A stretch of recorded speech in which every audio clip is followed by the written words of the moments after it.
तीसरा लक्षण है कि श्रवण कीर्तन करने के प्रति आसक्ति हो जाना, कि बिना श्रवण किए अब नहीं रहा जाता है, बिना कीर्तन किए, बिना नाम जप किए अब नहीं रहा जाता है। तो ये जो है ये भी एक लक्षण है। इसीलिए बोलते हैं कुछ लक्षण जो है हमारे पहले ही आ जाते हैं। तो इसमें से कुछ लक्षण हो सकता है आप लोग के अंदर भी आते होंगे और कुछ लक्षण अभी नहीं आते होंगे। तो समय की बात है बस कि बाकी लक्षण भी सभी के अंदर आने लगेंगे। समय और सीरियसनेस। तो प्रभुपाद बताते थे कि 99% of progress in Krishna consciousness, या 100%, यह 99 बोलते हैं क्योंकि भगवान की कृपा भी होती है, गुरु की कृपा भी होती है। तो 99% प्रगति जो होती है कृष्ण भक्ति में, that depends on the attitude of the follower. वो जो साधक है उसके सोच पे, उसके दृष्टिकोण पे निर्भर करता है। तो हमारी भक्ति में प्रगति हमारे दृष्टिकोण के कारण होती है। हो सकता है भक्ति में कोई आया लेकिन उसका एटीट्यूड बहुत नेगेटिव है, तो उसकी प्रगति बहुत धीमे होगी। और कोई भक्ति में आया, उसका एटीट्यूड बहुत पॉजिटिव है, और सबसे इंपॉर्टेंट बात, वो वैष्णव अपराध नहीं कर रहा है, तो ऐसे व्यक्ति की प्रगति बहुत ही स्पीड से होगी। और वो हर चीज भक्ति का बहुत पॉजिटिवली ले रहा है, उसको सब चीज करना अच्छा लग रहा है, उसको भक्तों का संग अच्छा लग रहा है, भक्तों में दोष दृष्टि नहीं कर रहा वो, तो ऐसे व्यक्ति की प्रगति बहुत ही स्पीड से होगी और वो भक्ति में बहुत जल्दी प्रवीण हो जाएगा, आगे बढ़ जाएगा। लेकिन जो व्यक्ति दोष दृष्टि करता है, नेगेटिव चीजों को देखते रहता है और उसका एटीट्यूड पॉजिटिव नहीं है, मतलब वो हर चीज को भार जैसा लेता है भक्ति का, तो उसकी प्रगति बहुत स्लो हो जाएगी। इसीलिए 99% of progress in devotional service depends on the attitude of the follower. तो हमारा दृष्टिकोण हमें बहुत ही पॉजिटिव रखना है। नेगेटिविटी, हर चीज में नेगेटिविटी, चाहे भौतिक हो चाहे आध्यात्मिक हो, उससे प्रगति बाधित हो जाती है। चौथा लक्षण बताते हैं कि भगवान से संबंधित चीजों के अलावा समय बीतता है उसको, तो उसको बहुत व्यर्थ लगता है कि ये वेस्ट हो गया मेरा समय। ये एक लक्षण है रुचि के स्तर। तो उसके पांचवा लक्षण बताते हैं कि जो कल्मश होते हैं उसके हृदय से, अविद्या जो है नाश हो जाती है। और इसीलिए जो हम लोग पिछले थोड़ी देर में डिस्कस किए, स्यात् कृष्ण नाम चरितादि सीतापि अविद्या पित्तोक्त तप्त रसनस्य न रुचिका। तो पित्त रूपी जीवा जो है हमारी, पित्त से ग्रस्त जीवा, उसको स्वाद नहीं मिलता है। लेकिन ये कल्मश जब चल जाते हैं, अविद्या रूपी कल्मश, तो फिर स्वाद आने लगता है। इसीलिए यहाँ पे कहा गया है कि उसके हृदय से अविद्या इत्यादि का नाश हो जाता है। और ये भागवतम का श्लोक है। उसकी मनोवृत्ति कैसे होती है यहाँ पे ये बताते हैं भागवतम में 1.1.19 में। तो ये जो ऋषिगण थे नैमिषारण्य के, जिनका नेतृत्व शौनक ऋषि कर रहे थे, वो ये श्लोक बोलते हैं सूत गोस्वामी। तो शौनक ऋषि नैमिषारण्य के ऋषियों का प्रतिनिधित्व करते हुए क्या बोलते हैं, रिपीट कीजिएगा। वयम तो न वितृप्यामा उत्तम श्लोक विक्रमे तृणवताम्र सज्ञानाम् स्वादु स्वादु पदे पदे वयं तु न वितृप्यामा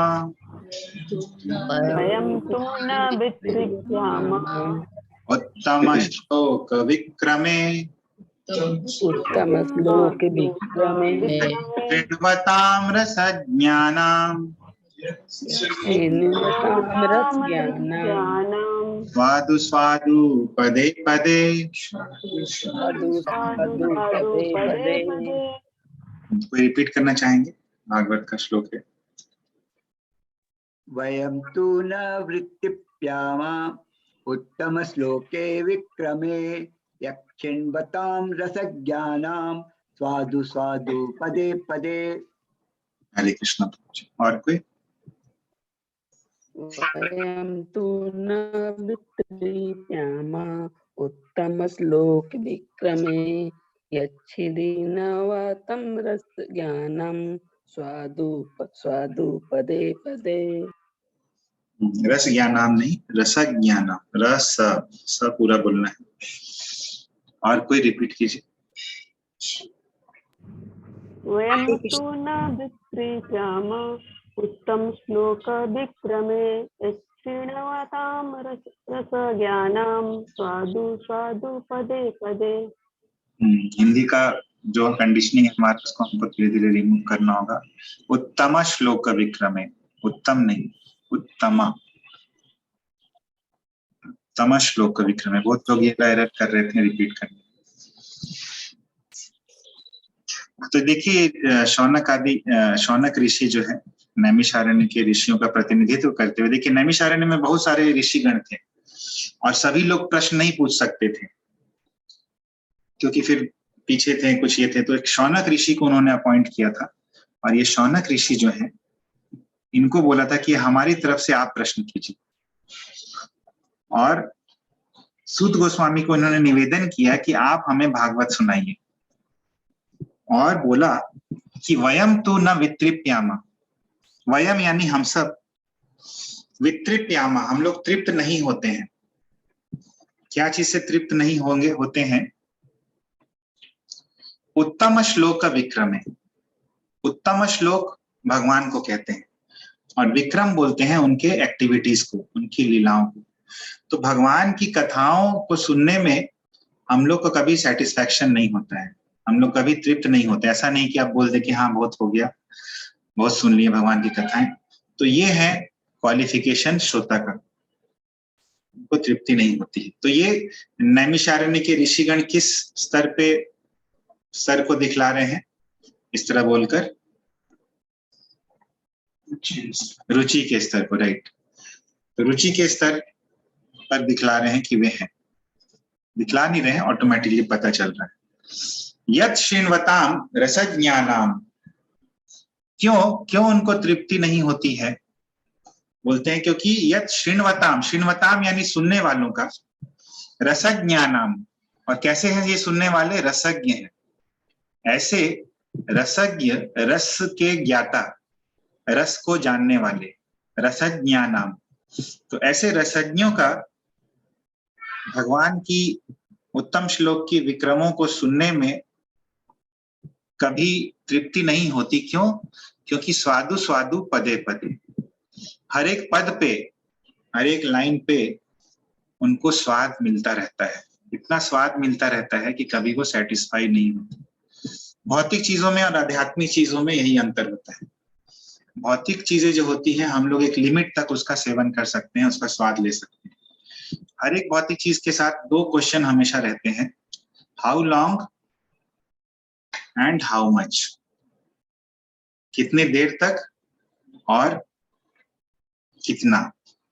ये दो चीज भौतिक आनंद के साथ हमेशा जुड़ी रहती है। मान लीजिए किसी को गुलाब जामुन पसंद है, तो पहले आते हैं कितना।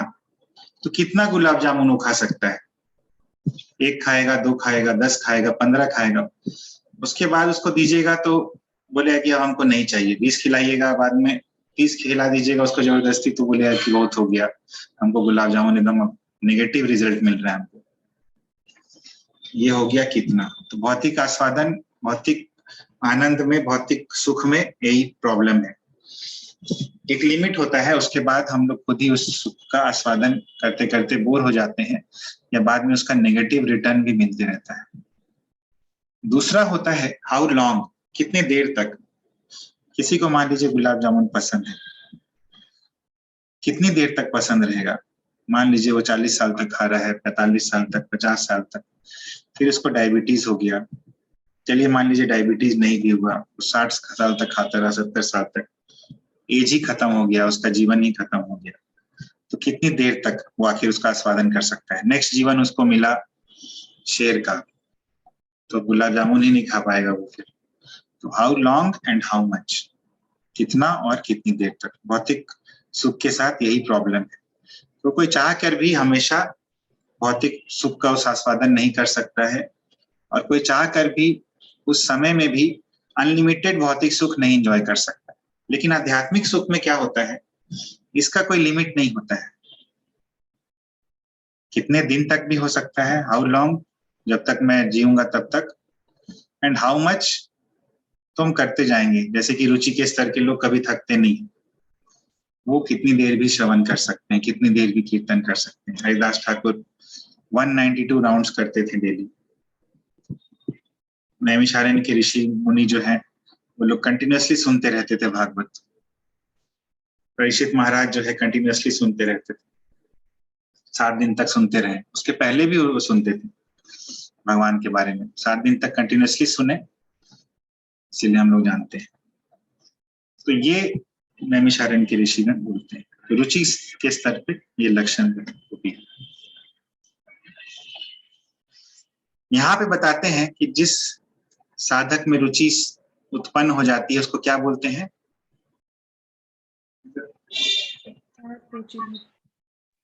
जात रुचि भक्त। हाँ, लिख लीजिए ये चीज। एक्चुअली सब लिखते जाइए, जो जो डिस्कस कर रहे हैं हम लोग, प्रश्न आंसर, जो भी क्वेश्चन आंसर हमेशा लिखते रहिए, उससे हमारा अटेंशन भी ज्यादा रहता है और हम लोग को इंटरेस्ट भी ज्यादा आता है। इवन क्लासरूम में देखिएगा जो स्टूडेंट्स नोट्स बनाता है उसका ऑब्वियसली इंटरेस्ट जो है क्लास में ज्यादा रहता है, उसको नींद भी नहीं आता है। तो ये जो जात रुचि भक्त होता है, ये सोचता है कि मेरे गुरु ने मुझे भक्ति दिया है, और हमेशा उनका ऋणी रहता है, ग्रेटफुल रहता है, कृतज्ञ रहता है, और बताता है कि मैं हमेशा अपना पेट पालने में लगा रहता था या लगा रहता हूँ। और अपने बारे में उसको समझ में आता है, अपनी असलियत के बारे में, कि भगवान का नाम कथा श्रवण करने से मुझे नींद आती है, लेकिन जैसे ही कोई ग्राम्य वार्ता होती है मेरी नींद खुल जाती है। ग्राम्य वार्ता किसको बोलते हैं? गांव की कथाओं। गप्पा मारना। ग्राम्य वार्ता ग्राम की कथाओं को नहीं बोलते हैं। ग्राम में बैठ के एक आदमी शाम को जो गप मारता है उसको ग्राम में कथा। ग्राम में मतलब मंडेन टॉक्स, ग्राम में मतलब जनरल टॉक्स, फ्यूटाइल टॉक्स, प्रजल्प करना। Prajalpa is the best. जरूरी नहीं कि गांव के लोग ही करें, शहर के लोग भी करते हैं, हम लोग करते हैं। और जरूरी नहीं कि वार्ता ही करें। आजकल वार्ता अलग रूप ले लिया है, WhatsApp, Facebook, Twitter, phone, mobile phone पे बात करना, तो सब ग्राम्य वार्ता की श्रेणी में आते हैं। तो देखिएगा आप कि भगवान का नाम कर रहे हैं, नींद आ रही है, लेकिन ग्राम्य वार्ता हुई, कुछ इधर उधर का बात हुआ, नींद खुल गई। और जनरली भक्त लोगों के साथ ये प्रॉब्लम आती है कि ज्यादा फेमिलियरिटी आ जाती है एक दूसरे भक्त के प्रति, तो उनके बारे में चर्चा जो है ज्यादा ही चलने लगती है। तो ग्राम्य वार्ता होती है ये सब। तो देखिएगा, लोग गए मंदिर में और मंदिर में कथा चल रही है और डिस्कस करें आप कि हाँ तुमको पता है इसके घर में क्या हुआ, पता है यहाँ पे क्या होगा, तुमको पता है इस डिवोटी के बारे में। तो इस तरह से जो है ये जो चर्चाएं हैं ये ग्राम्य वार्ताएं हैं। इसमें वैष्णव अपराध भी हो सकता है, अपराध ना भी हो तो भी टाइम वेस्टेज हो सकता है। तो इस प्रकार का जब रियलाइजेशन होता है जात रुचि भक्त को, तो वो ग्राम्य वार्ताओं को त्याग देता है। तो एकाएक फर्स्ट इंस्टेंस में ही त्यागना हो सकता है कठिन हो, लेकिन धीरे धीरे करके वो जब भी ग्राम्य वार्ता करता है, देखिए सुनने से क्या होता है, श्रवण करने का महिमा क्या है कि हम लोग श्रवण करते हैं, तो जब वो काम हम लोग एक्चुअल में करते हैं, वो काम हम लोग भले ही करें, लेकिन वो चीज हम लोग को याद आएगा कि हम लोग सुने थे कि ये ग्राम्य वार्ता है। तो हो सकता है हम लोग वो कर रहे हैं और मन में आ रहा है, तो हम लोग उतना रुचि लेके फिर नहीं करते हैं। नेक्स्ट टाइम करते हैं तो रुचि और कम हो जाती है, नेक्स्ट टाइम करते हैं तो और कम करने लगते हैं, और धीरे धीरे करके हम लोग ग्राम्य वार्ताओं को करना ही छोड़ देते हैं। तो ये लक्षण बहुत इंपॉर्टेंट लक्षण है। तो धीरे धीरे करके वो इस बात को रियलाइज करता है और त्याग कर देता है ग्राम्य वार्ताओं। तो अभी हम लोग देखेंगे कि रुचि कितने प्रकार की होती है। पढ़िए कंचन से।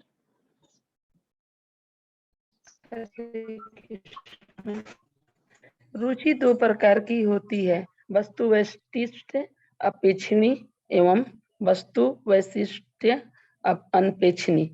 इसे समझने के लिए पहले एक उदाहरण लेते हैं। एक व्यक्ति जो खाने से पहले यह पूछे कि क्या क्या बना है, कैसा बना है, उसे अवश्य ही अधिक भूख नहीं है। परंतु जो व्यक्ति अत्यधिक भूख से पीड़ित है वह कदापि यह नहीं पूछेगा कि क्या क्या बना है और कैसा बना है। उसे तो जो प्राप्त हो उसे वह ग्रहण कर लेगा। ठीक इसी प्रकार जब साधक भगवान के दर्शन, कथा श्रवण, कीर्तन एवं पूजा अर्चना में श्रृंगार विशेष, उपचार विशेष, लीला विशेष की अपेक्षाएं रखता है तो उसे वस्तु वैशिष्ट अपेक्षणी रुचि कहा जाता है। जैसे कथा चल रही है, उतना वध की और साधक सोचे कि आज तो तृणावत वध की कथा सुनने का बड़ा मन था, अथवा अर्चना करते समय सोचे कि पुष्प गुलाब के क्यों नहीं है, गेंदे के क्यों है आदि। वही वस्तु वैशिष्ट अपेक्षणी रुचि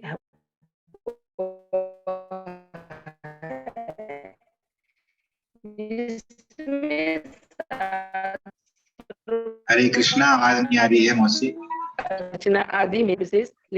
अच्छा से पढ़िए, वही वस्तु वैशिष्ट, पढ़िए लक्ष्मीनारायण प्रभु। वही वस्तु वैशिष्ट अनपेक्षणी रूपी रुचि है, और जिसमें साधक को भगवान के दर्शन, कथा श्रवण, कीर्तन एवं पूजा अर्चना आदि में किसी श्रृंगार विशेष, लीला विशेष अथवा उपचार विशेष की अपेक्षा के बिना रुचि रहती है। यह रुचि आरंभ से ही दृढ़, तीव्र और उत्साहमयी होती है। हरे कृष्णा। हरे कृष्णा। तो दो प्रकार की रुचि क्या क्या है?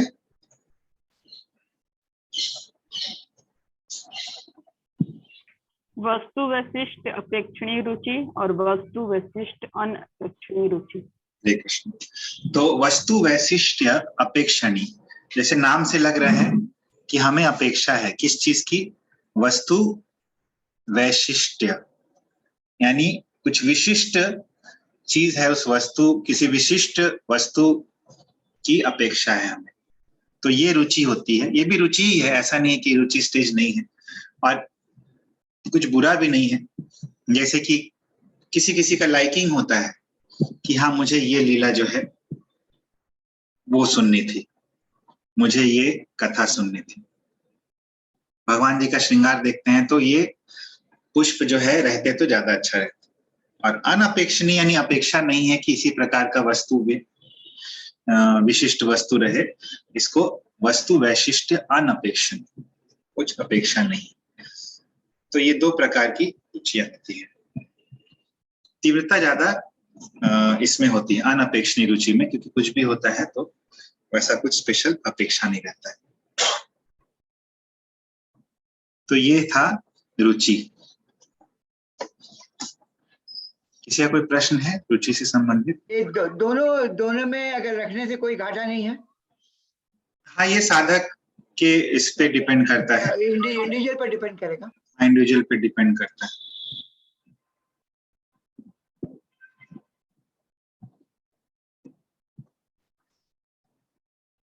तो ये आसक्ति, कौन सा स्तर है आसक्ति? हाँ, 7वां स्तर।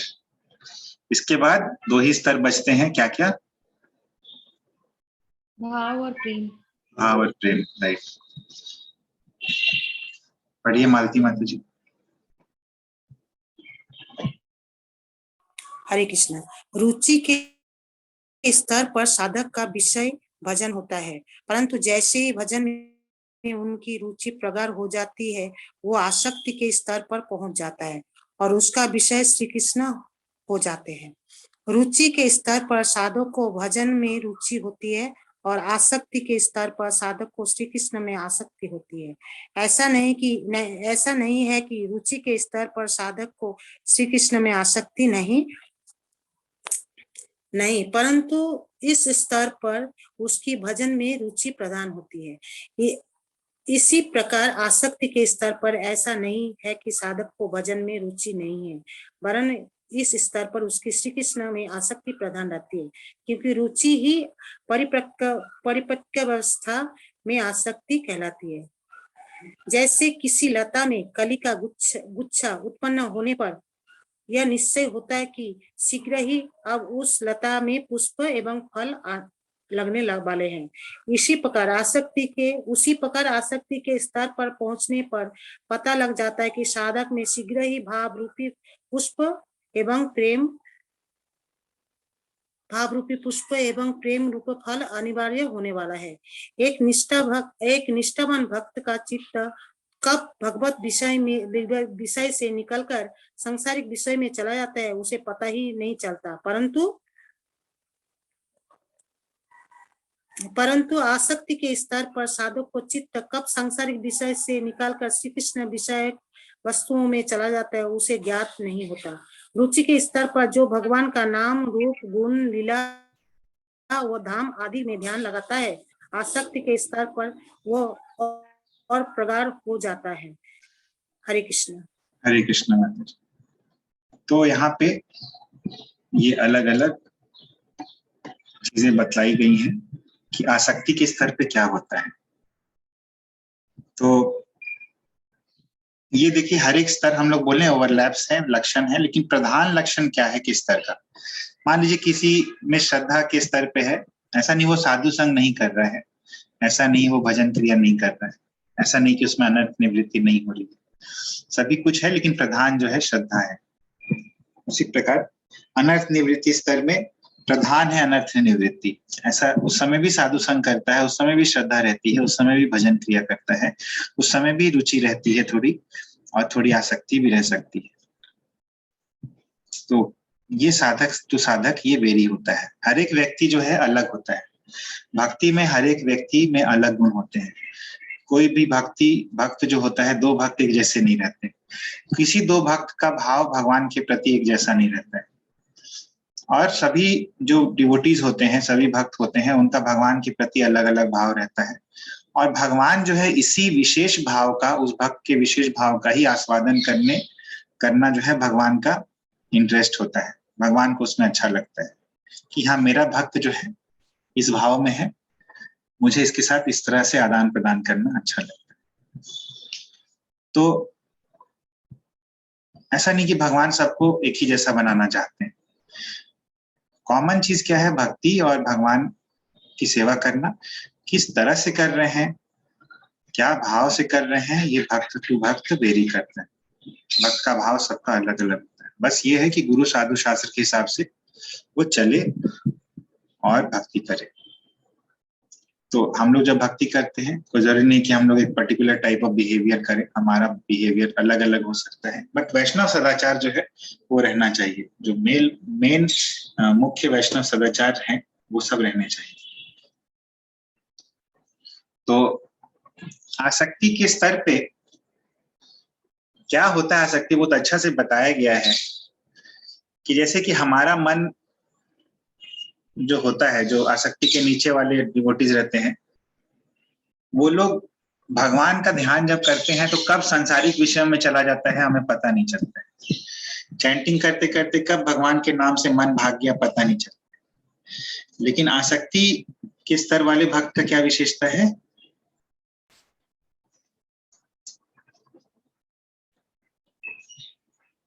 सांसारिक बात करते करते कब भगवान में आसक्ति हो जाता है उसको पता ही नहीं चलता। हाँ, सांसारिक बात लगेगा कि सांसारिक बात कर रहा है वो व्यक्ति, लेकिन कब उसका मन चित्त भगवान में आविष्ट हो जाएगा। और सांसारिक बात भी कैसा, नॉर्मल चीजें, ऐसा नहीं कि बहुत मेटेरियलिस्ट टाइप सांसारिक बात करेगा। वो नॉर्मल चीजें, भोजन करेगा या कुछ करेगा, फिर कब भगवान में मन चला जाएगा, किसी से बात करेगा और कब भगवान पे मन चला जाएगा, उसको आसक्ति है। आसक्ति भौतिक संदर्भ में आसक्ति को बहुत खराब मानते हैं हम लोग।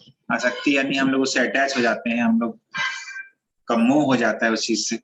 लेकिन आध्यात्मिक आसक्ति जो है उसको बहुत अच्छा माना गया है।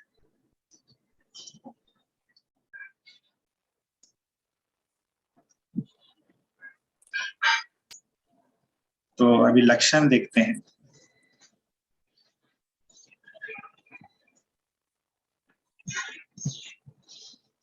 पढ़िए,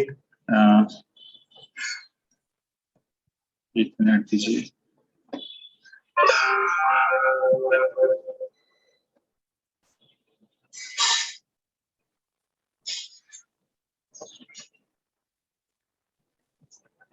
हाँ पढ़िए रेखा मौसी। हरे कृष्ण। एक आसक्त भक्त के लक्षणों का सुंदर वर्णन श्री विश्वनाथ चक्रवर्ती ठाकुर माधुर्य कादम्बनी 6.6 में इस प्रकार करते हैं। पहला, श्री कृष्ण में आसक्त भक्त भगवान के भक्तों को देखकर परम प्रफुल्लित होता है और उनसे अपने कल्याण के विषय में जिज्ञासाएं करता है। एक आसक्त भक्त किसी वैष्णव साधु का दर्शन कर उनसे कहने लगा, आप कहाँ से पधारे हैं? आपके गले में शालग्राम शिला का सुंदर पुष्प संपुट लटक रहा है। आप धीरे धीरे कृष्ण नाम का उच्चारण कर अपनी रचना से नामामृत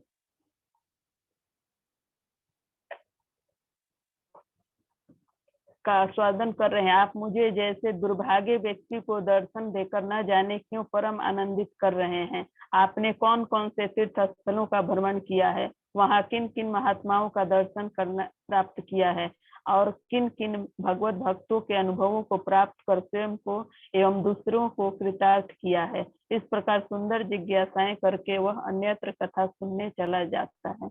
हरे। दूसरा, वहां जाकर कथाकार को कहता है, समझता हूँ कि आप श्रीमद् भागवत के सुंदर वक्ता हैं, अतः आप कृपया मेरे लिए दशम स्कंद के एक श्लोक की व्याख्या कीजिए। तीसरा, तत्पश्चात वह अन्यत्र कहीं साधुओं के सत्संग में चला जाता है और उनको देखते ही भूमि पर दंडवत लेट कर उन्हें प्रणाम करता है और वहां उपस्थित सर्वश्रेष्ठ भक्त को कहता है, हे भक्तराज, आप वैद्य शिरोमणि हैं, कृपया मेरे महाभव रोग का निदान कीजिए और इसका उपचार बताइए। चौथा, कभी वो ब्राह्मण बालकों को देखकर सनकादि ऋषि समझ लेता है और उनसे पूछता है, क्या मुझे श्री ब्रजेंद्र नंदन की प्राप्ति होगी? बालकों के हास्य में उसे ना कहने पर वह क्रंदन करने लगता है, अथवा यदि बालक हाँ कह देते हैं तो आनंद में नृत्य करने लगता है। पांचवा, वो किसी पर्वत को देखकर उसे गोवर्धन समझकर परिक्रमा करने लगता है और किसी नदी को देखकर उसे यमुना समझकर स्नान करने लगता है। कभी वह प्रेमाविष्ट होकर वन वन घूमता हुआ किसी कृष्ण सार मृग को देखकर कहता है कि यदि यह मृग मेरी ओर 2-4 कदम चलता है तो मैं यह समझूंगा कि मुझ पर कृष्ण की कृपा दृष्टि है, अन्यथा यह मुड़कर चला जाएगा। छठा, कभी कभी घर में या किसी स्थान पर बैठकर जड़ की भांति विचार मग्न हो जाता है कि किस प्रकार मैं श्री कृष्ण को प्राप्त करूं। सातवां, इस प्रकार वह संसार को पूर्ण विमुख होकर जड़ व्यक्ति जैसे व्यवहार करता है, अतः संसारी जन से उसे मूर्ख, भ्रष्ट, आलसी समझते हैं और वेदांती उसे भ्रांत समझते हैं, परंतु भगवत भक्त उसे देखकर तुरंत समझ जाते हैं कि इसने दुर्लभ श्री कृष्ण आसक्ति के स्तर को पा लिया है। हरे कृष्ण। हरे कृष्ण। बहुत शॉर्ट चैप्टर था ये, इसीलिए हम लोग कर लिए इसको। तो देखिए हम लोग कुछ कुछ लक्षण यहाँ पे माधुर्य कादम्बिनी में विश्वनाथ चक्रवर्ती ठाकुर कर रहे हैं। तो बहुत ही उच्च कोटि का लक्षण है ये, और सामान्यतः हम लोग इस तरह के भक्तों का कम ही दर्शन कर पाते हैं। तो और इमेजिन भी नहीं कर पाते हैं कि इस तरह के भक्त लोग होते होंगे, लेकिन होते हैं इस तरह के भक्त भी। और जो भक्त होते हैं वही पहचान पाते हैं इस तरह के भक्तों को, बाकी लोग इनको अप्रिशिएट नहीं कर पाते हैं, इनको समझ नहीं पाते हैं। देखिए किस तरह से बोलता है, बालकों से पूछता है कि मुझे क्या कृष्ण की प्राप्ति होगी, और बालक ना कह देते हैं तो रोने लगता है और हाँ कह देते हैं तो नृत्य करने लगता है। तो ये बहुत ही डिफरेंट स्टेट है भक्ति का। और देखता है हिरण है, हिरण यदि मेरी तरफ 4 कदम आएगा तो समझेंगे कि हम कृष्ण की कृपा दृष्टि है, और अगर नहीं आता है, मुड़ के चल जाता है तो कृष्ण की कृपा दृष्टि। ऐसे मन में वो इस तरह के सिचुएशंस बहुत बार क्रिएट करता है और हमेशा भगवान के ख्यालों में ही रहता है। बाकी लोग इनको जड़ व्यक्ति समझते हैं, और भक्त लोग जानते हैं ये लोग, ये जो है ये आसक्ति के स्तर के भक्त। तो बहुत ही ऊंची अवस्था है ये। हम लोग नेक्स्ट देखेंगे भाव और प्रेम। भाव में बहुत वैज्ञानिक ढंग से बतलाया गया है और बहुत ही अच्छे एग्जाम्पल्स के साथ बतलाया गया है। और प्रेम जो है उसके भी बहुत अलग अलग तरह के स्तर बतलाए गए हैं, और अलग अलग तरह के स्तरों में केवल एक ही स्तर है जो इस भौतिक जगत में जीवन को प्राप्त हो सकता है जीव, और बाकी स्तर जो है वो भगवत धाम में जाके ही प्राप्त होता है। प्रेम का स्तर जो है केवल फर्स्ट लेवल जो है प्रेम का, वो हम लोग रीच कर सकते हैं इस भौतिक जगत में रह के। तो वो सब हम लोग देखेंगे, बहुत ही इंटरेस्टिंग रीड है। यहीं पे आज हम लोग क्लोज करते हैं। ग्रंथराज श्रीमद् भागवतम की जय। जगत गुरु श्रील प्रभुपाद। किसी प्रश्न है? किसी का कोई ऐसा व्यक्ति जो को हम आदमी सोचेगा पागल है कर, समझ नहीं पाएगा कोई। राइट, समझ नहीं पाएगा, हम लोग खुद नहीं समझ पाएंगे। अभी हम लोग डाइजेस्ट करने में दिक्कत लगता है इस तरह के लक्षण सुनकर। Nature is totally different. हाँ, ये बहुत ही उत्कृष्ट लेवल है, हम लोग खुद अभी नहीं अप्रिशिएट कर पाएंगे, तो बाकी हम करनी पड़ेगी। और किसी का कोई पॉइंट है या कोई प्रश्न है? ये प्रभु जी, ये वस्तु रुचि में जो दूसरा प्रकार है, जो वस्तु वैशिष्ट अनपेक्षिणी, हाँ, इसका मेरा थोड़ा सा पॉइंट छूट गया है, थोड़ा सा उसको डिस्प्ले कर दीजिए। हाँ ठीक है, 1 मिनट।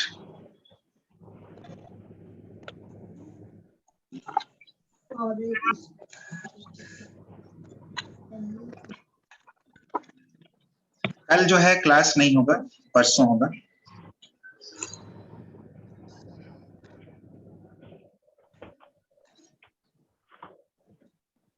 हाँ, ये देखिए, वस्तु वैशिष्ट अनपेक्षिणी।